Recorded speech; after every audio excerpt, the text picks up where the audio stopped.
When I grew up, I'd never seen Native dance represented in the mainstream media. I still don't. I started Indigenous Enterprise, trying to bring Indigenous representation to new heights. It is also teaching our youth this way of life. They still follow their teachings. Any of them could be doing something else, but they decided to put the regalia on. Those who came before us who weren't able to live like that, I know they're proud. Hi everybody, my name is Kenneth Shirley.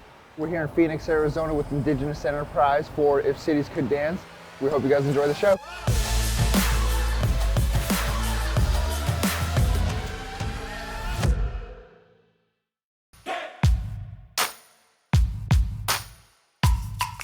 I do appreciate how much our culture is alive here in Phoenix, as opposed to when I go to other cities. If you go to a mall, you'll see other natives. Drive on the freeway on the 202, you'll see our native artwork. The Herd Museum's here. In Phoenix, there's so many indigenous tribes, 22 recognized tribes here. My family is from the Navajo Nation. I grew up going home to the reservation and going to ceremonies where I started dancing with my mom.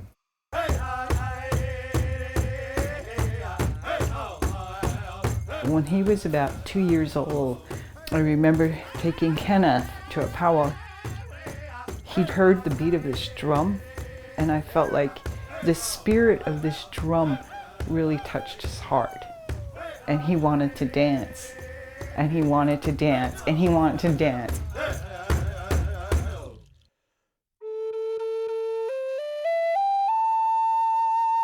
Before Christopher Columbus, dancing and singing has always been part of our way of life. And then 100 years ago, natives were getting thrown in jail and being prosecuted for what we're doing today.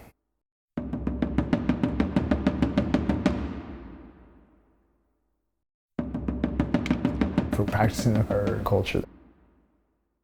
My late father, who Kenneth is named after, he went through this process where they were trying to assimilate Native Americans. He was also a survivor of residential schools. He was taken from his parents and beaten for speaking his language. In this assimilation process, he got to know a lot of Indian people from other tribes.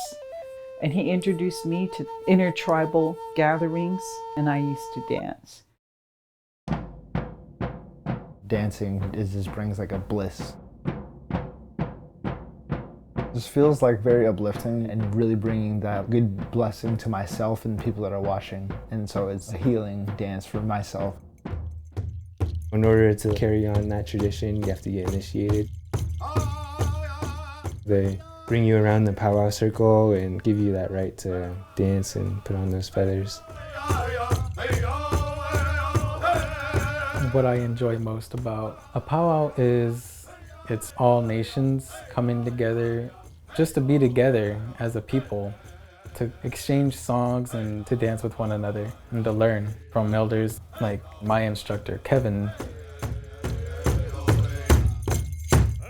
We can be so different. We can have different beliefs, different language, different songs, but we have that central common belief of a struggle, of love, and that unites us all together. There's different cultural teachings behind these dances, these songs. Every type of dance has its own sacred story. The men's prairie chicken dance, it's supposed to mimic the prairie chicken during its mating seasons. It's a little bit more fast-paced moving and more energetic. A lot of footwork and the spinning around, and there's still that symmetrical to it. The Jingle dress originated from a woman named Maggie White.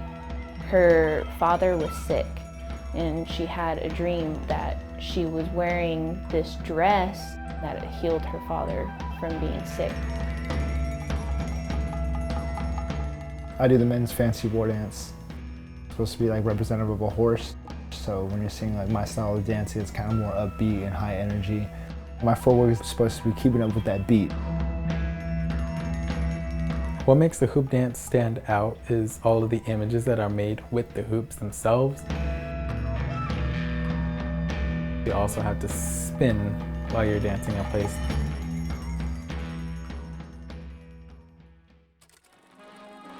There's a lot of misrepresentation out there. Old Hollywood movies like John Wayne, the indigenous communities aren't represented, or when we are represented in the media, it's not the way we want it.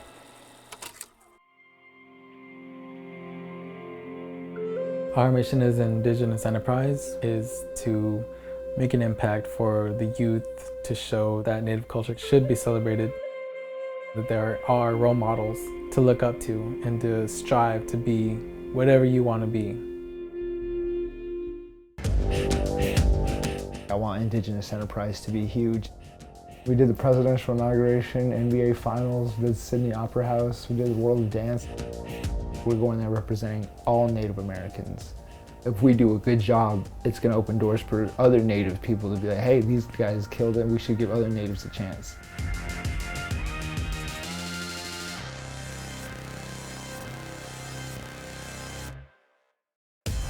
You know, these younger generations looking up and seeing that Native Americans are on these different platforms doing big things.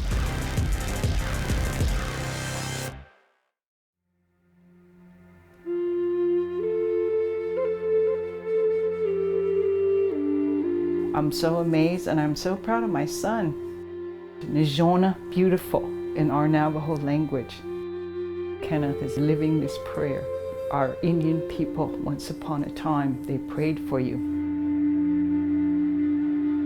My grandpa would always say, like, when you go to ceremonies and you pray for stuff that you want in your life, you gotta meet your prayer like halfway. You can't just expect things to happen. You gotta go and put the work in. Follow your prayer.